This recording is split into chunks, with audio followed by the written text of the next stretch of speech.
My name is Ruth-Beth Jackson. I'm an executive consultant here at Oyster, and I have the absolute pleasure of being the Equity, Diversity and Inclusion Ambassador here. Today is International Women's Day, and I thought I'd sit down in an open forum to discuss a passion that I and many others are passionate about. The theme embracing equity could not be more of what the world needs today. It's critical to understand the difference between equality and equity. Equity means understanding that not everyone has the same starting point. It means understanding that people can be disadvantaged because of the cards they're dealt. It means standing up for people. It means calling out discrimination, challenging stereotypes, drawing out biases, and seeking out inclusion. Establishing gender equity isn't limited to women. Allies are extremely important for the advancement of women. Everyone, everywhere should play their part and can play their part. International Women's Day is inclusive, as success is for all.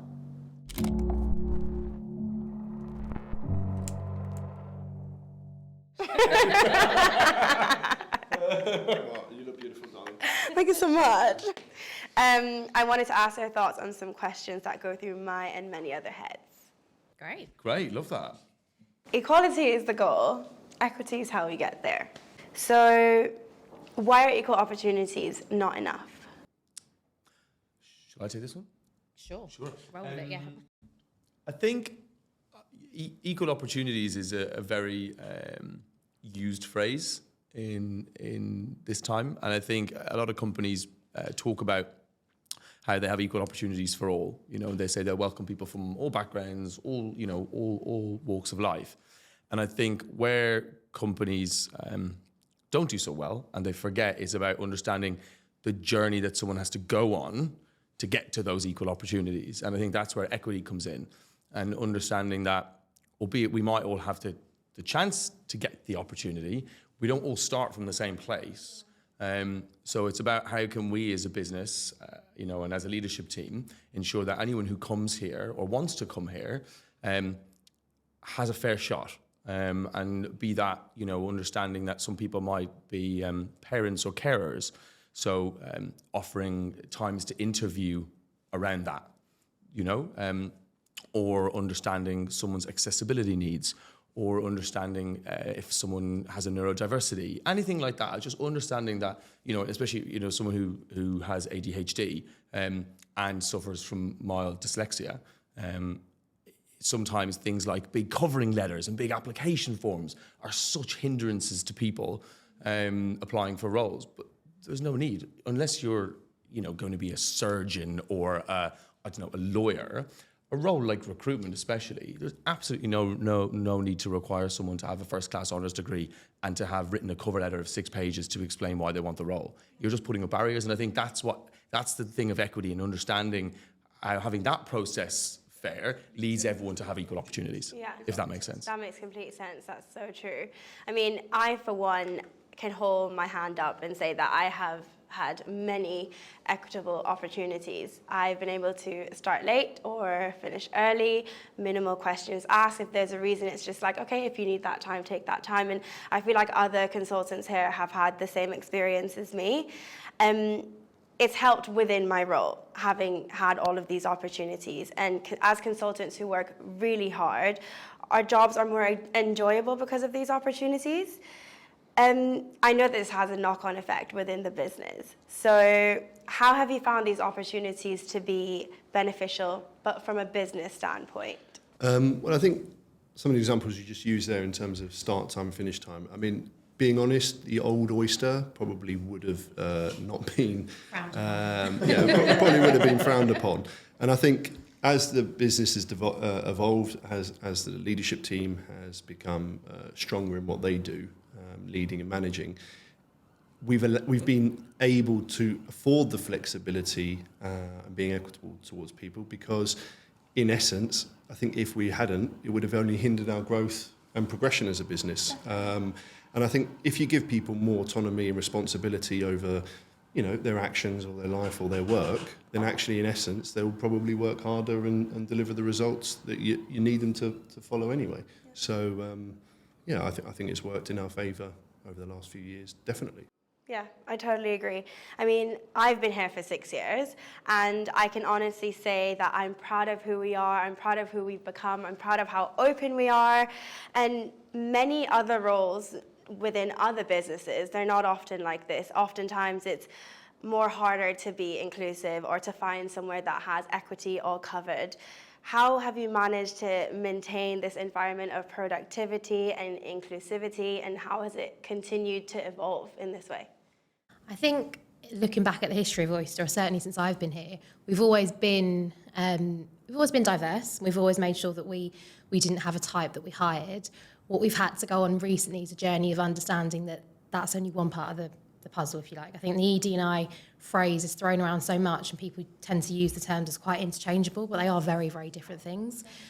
So when we've learned, we've had experts come in and we've had people educate us.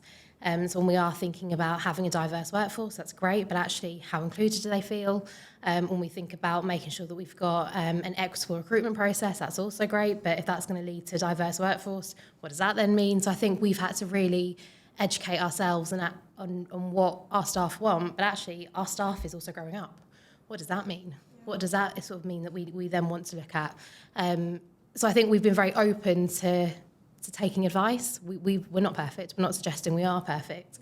And I think by doing that, we've actually created an environment where people want to join, but also want to stay. If you look at recruitment and the turnover that we have as an industry, I don't know the figures off the top of my head, but it is pretty high. But I also know that Oysters is pretty low in comparison. And that's not only just down to sort of, how we're sort of making people feel as that while they're here, but I think that's been a big part of it. Yeah. I think Jaspreet made a good point there. Our team is growing up and getting older. If we look at even just the four of us around the table, our length of time here, you're here, what's that, 15 years last week. Jazz? 11 years. Myself, 8, nearly 9, and Ruth, you're what, nearly 7? 6, 7? You know what I mean? We're really lucky that we have such longevity in a good percentage of our team here. And I think it's understanding that our policies and our ways of working have to evolve with that. You know what I mean? Otherwise, we'd be just completely behind the curve. Having a stable management and leadership team has meant that, everything else can follow suit nicely. We're not having to relearn. We're growing exponentially in our ideas and understanding of how things do and don't work in a business. And because we don't hire very often in people from other walks of life, we're able to sort of sit and discuss strategy on how we can, better ourselves and grow for the future. Yeah. Even think about our last hiring round, actually. We said to candidates, you can send us your CV, or you can send us a voice note, or you can send us a video, or you can call us up. So actually, even something as small as that makes a huge difference, because people might not feel comfortable sending a CV. You see people or recruiting managers that look for application forms, which essentially are a copy of a CV. That turns a lot of people off applying. So why would you then hinder your hiring process by excluding a big population of the candidates that might want to apply? There's always a good handful of people that turn up here, right? Yeah. And they've interviewed at 10 other places and told no, and we've sat there and gone, we can't quite understand why they've been told no, and we've hired them, and they've worked out. And they've worked out a handful of times, and there's so many, sort of industry events that even I turn up to, where people have as the main theme issue with hiring. And when you're sitting there listening to how other businesses hire and what they look at, they're putting up so many hurdles, and they have so many beliefs culturally within their business at a leadership level. I think it's just a massive hindrance to their growth, and they're just not opening their eyes to just what they could have if they were a bit more flexible around things like education, backgrounds, what they used to work in, if they'd done sales or not done sales.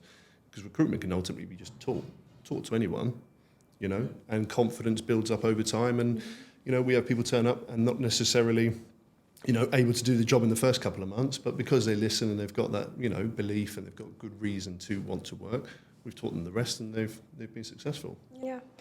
I mean, it's almost taboo to be speaking about this. A lot of people don't like to speak about this, but everyone and everywhere should play a part. So how do you feel like we're playing our part? How do you feel like recruiters are playing their part, and what role do we actually play in this? I think that's, for us, it's definitely about helping our clients and candidates that we work with and helping them on their journey, I think, because, God, only a few years ago, we started our journey really, and we've learned so much, and even this morning we were talking about it. We're still learning. There's still bits that we don't understand and don't quite get right. But I think one of the main things is just educating and working with our clients to help them, as we're the entry point for most people, probably into new jobs. So it's important that we are leading from the front. And things around helping our clients with their application process, their interview process, their adverts that they're writing. Are they using inclusive language? Are there people policies? One of the most basic ones that people often forget is around, faith inclusion.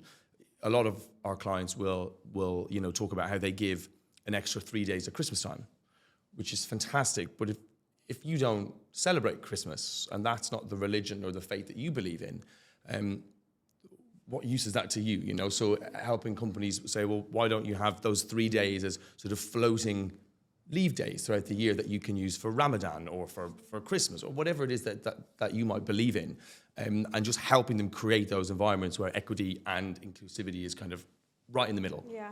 Do you know what I mean? That's so good. That's really, really good. I mean, did you want to? So I was going to say also, because your clients are coming in from a permanent recruitment perspective. Even on the contract side, I think people forget that you can still create an equitable recruitment process. I know we've all had it when we're really struggling, we're getting the same sorts of CV, same sort of people, but we only want people that can interview tomorrow and start on Monday. Okay, but that then eliminates a huge portion of candidates that could do it. There might be carers, there might be parents, they might have jobs. So again, it's up to us to make sure we're passing on what we're learning to our clients. And actually, for the most part, it's been received really, really well. I think there is a real appetite for people want to be better at this. But like you said, it's the fear of having the conversation in case you say something wrong. But actually, you're almost better off having the conversation, saying something not quite right, learning from it, and then implementing something in your process. And there's a real big educational piece there, especially on contract, around things like timeframes, because it's quite often, we're good at what we do. However, we always have a new influx of trainee recruiters, and they're just getting used to things, they're getting used to the language, the market, etc. And they might pick up a role with a client. The client might not be aware that they've only been here 3 or 6 months, and yet not giving a proper job description, not giving a brief, not really explaining why the role's there, and then asking for CVs, within 24 hours and a start for Monday. You just mean all the way down the line, you're going to get the knock-on effect of, pressure on a recruiter. They might not hit targets. That eventually, affects them in their career. And then the candidates they're speaking to is hastily, it's not quite right, the information's not quite there. And yet you muddle through with getting a placement forward, and you're like, was that really the best process and an option available? But that's a far bigger journey and mission to sort of try and accomplish over the years. But look, we're trying now. I think as well from a lot of organisations' perspective, it's the fear of the unknown, and I think if you are a parent with young children, or if you are someone with a neurodiversity, or if you have a disability or anything, you know how to live with that. You know how to work your life around that, and you've built up that knowledge. So companies, I think, oh God, no, we need to make sure it's now, because I don't know how to make our building more accessible, or I don't know how to deal with someone who might come in who suffers from X, Y, or Z. And it's about them understanding, do you know what, this candidate, they know how to deal with it because they've dealt with it for their whole life. So don't worry about that. You worry about making sure the platform you give them is equal, and then they'll worry about the rest. You know what I mean? And I think that it's that fear with certain companies, or and indeed, we've been there before. I think a lot of companies go through that, but it's when it's about breaking down barriers. You know what I mean? Yeah. Yeah, it's about calling out discrimination and seeking attention to biases and calling out biases and seeking inclusion. And all of this is such an important message, and we have such an important role to play. What do you think is the biggest message to take away? That I think, especially in our recruitment industry, I think I think a lot of other leaders probably need to start thinking about the barriers to entry, firstly into their businesses, and how they could be more equitable, because I think they're losing out on a lot of talent. I'd love to have all the talent here, but that's unlikely to happen. So I think, providing people can get a job with these organisations, that's a good start. And like Rob said earlier, recruitment is a large, entry point for all people in the UK getting jobs. And I think if people were more diverse and more equitable in these businesses, et cetera, I think further down the line, 2-3 years from now, things will only get better by having that sort of workforce. Completely agree. Do you have anything you'd like to add? Yeah, I think also don't do it for like the aesthetics, because that becomes undone so quickly. We all know examples of competitors or clients that we work with where you go onto the website and they look great. They are ticking all the boxes. They've got great photos that show what they're doing, but actually, when you dig a bit deeper, it is all there for show, and that will sort of come undone as time goes on. While people are working there, they will see that it was there for a reason, whatever the reason that might be. And actually, if we're going to get this right as an industry, if we're going to get this right as a kind of bigger message, then it's got to be done for the right reasons. And then to back that up, educate yourself. Find people that are experts in this field. And we were a bit like, do we want to sort of open this can of worms when we first went down it? But actually, it's been the best thing for us. And I can't imagine it would be any different for anybody else. And that's only layered on top of what we were already doing okay, right? Exactly, As far as I'm concerned. So I think, I think businesses do need to open their minds up and go down that route. Yeah. I think as well, something we were talking about earlier is having diversity in thought around the table. People always talk about diversity as where you're from or all these kind of different things, but it's about actually what's up here and having different perspectives on things, and it would be so boring if we all thought the same and we all had the same opinion on everything and we all had the same experience in life. Do you know what I mean? And it's about that, having a group around, like if you look at our management team. Yeah. Chaos. Yeah, chaos. But having everyone coming from a different perspective, everyone having a different opinion on something, because we've all gone through different experiences in life. That's what makes it, and that's what makes the business what it is. And I think if you're looking around your senior leadership team, or indeed your business, and you're seeing the same thought process amongst everyone, you are missing a trick. Absolutely.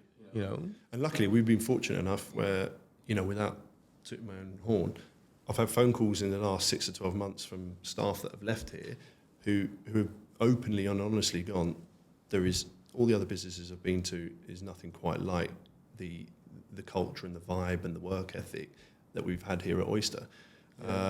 And those are people that are not necessarily left in a way where perhaps, they could have done or should have done or we wanted them to, but they've been open and honest enough to come back and say that. We didn't ask for any of that. That's just honest feedback. So it's definitely, it's proud to have, I'm proud to have a leadership and a management team and a workforce where we are just doing what we've always done, which is just, we like people. And if, they've got something to add and they've got something good core sort of values in there, we'll give them a shot really, won't we? I think even if you look at our growth, even our growth in terms of our coverage of the markets, our service lines, our internal processes, procedures, rewards, albeit we take credit for it, but a good portion of that has come from our team putting their hands up with an idea, or this is something I've gone through, what about this? And it just things that we'd sit there and go, God, we never even thought of that. You know what I mean?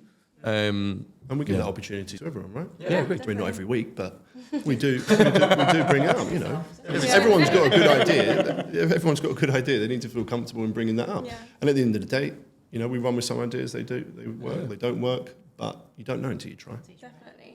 I know we've been working behind the scenes to do our part. This ED and I Ambassador role is one of them, and I'm so looking forward to everything that we're going to do together.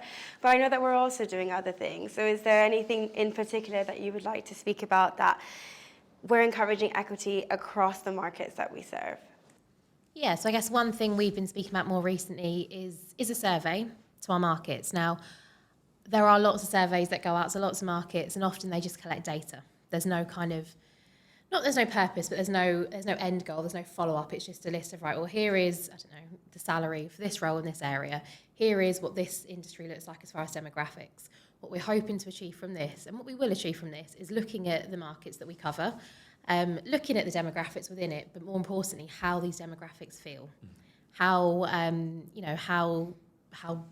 do they feel they belong within the industries they work in? How has their interview process been? How inclusive has it been to them? I think what that will hopefully do, especially when it's looked at regionally, is give a real clear indication to the market as to what's going well, but actually what could be done to be better. We're often asked as recruiters, how can we attract a different type of candidate? How can we make sure that when people come in, they want to stay?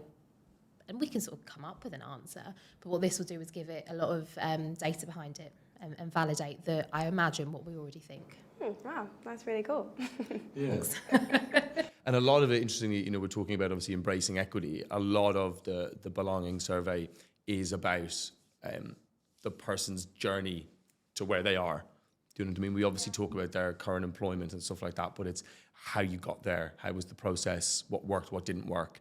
And then hopefully we can use that to help, again, educate and build our clients. Is this survey going to be kept within Oyster, or will you distribute it? No, it's going to be, public for within our industries, naturally. But yeah, we'll be putting that out in the next couple of months. Amazing. Well, look out for that one. The other thing to mention, actually, is the stuff we're doing around the gender pay gap. Yes. So often, especially recruiting in the permanent world, we are asked, well, what is this candidate currently earning? But what we are turning around saying, in a nicer way, is doesn't matter. That's irrelevant right now, because what that does do when you do say, well, this person's on 30k and this person's on 40k, is if they go, great, well, we're going to give everyone a 10% uplift. But again, the equity's not there, because if a woman was already getting paid less than a man, for argument's sake, for the same role, that will continue if all you're doing is adding a percentage onto the salary they're currently on. So what we're encouraging our clients to do is, well, pay what you think this candidate's worth. Yeah. I found that already implementing that with the calls that I'm making as a consultant, it's already made such a difference, because now they don't have something to base it off of. They're just like, this is what the role is worth. So. And actually, it makes people think, doesn't it? It's kind of like, oh, that's a really good point. Why do we need to know what this candidate's currently earning? It gets the education. Yeah, I mean, you've definitely lost out a lot of candidates over the years, all businesses across the UK, based on just that barrier to entry.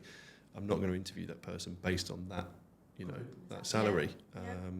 And you don't know until you have a cup of tea and realise actually maybe they might have been worth that. They might have even gone for less than that or whatever, but I think they've lost out a lot of talent. It's also about what the candidate's value of themselves is and what their expectation is. I think, and I've been recruiting now in permanent for 8.5 years, you can definitely feel that the change, the tide changing, and when you talk to candidates about their current earnings, they're just getting a bit fed up.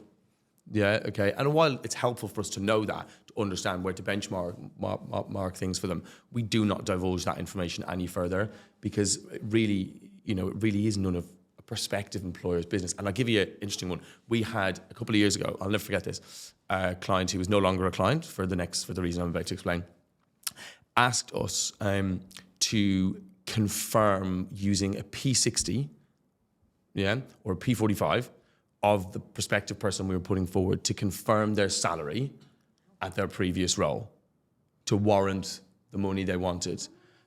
And I was just sitting there like, are you having a laugh, right? So of course we said no, and we haven't worked with the client since, but there is organizations, and they're a big business, and they're out there asking for P60s to confirm people's current earnings so they can benchmark and increase off that. That's how far we have to go as an industry. Exactly. And that's why the theme embracing equity is so much needed in this world right now. Yeah, and although it is International Women's Day, something like that, refusing to disclose current earnings, that's hopefully going to help the gender pay gap, but any sort of pay gap, right? Because I'm sure there's other people making decisions based on whatever else, not just someone's gender. So, whilst we are celebrating International Women's Day, I think equity goes far beyond that. If we're going to talk about being equitable, we may as well talk about fairness for all. So it's definitely something that we can, as recruiters as well, I think we need to accept we have a responsibility. We are the entry point for so many people into contract roles, permanent roles. I think it would be irresponsible of us to not at least try to make a step in the right direction. Yeah, and that's why International Women's Day is so inclusive, because it's success for all. Thank you so much for joining me today, and I hope that everyone got answers that they were looking for. I certainly did. Thank you so much. Thanks, Obi Jane. Oh, that flowed, didn't it? Did it? I don't know. That's what it's all about. Always at the end, you've got to stay still, like in the American films, isn't it?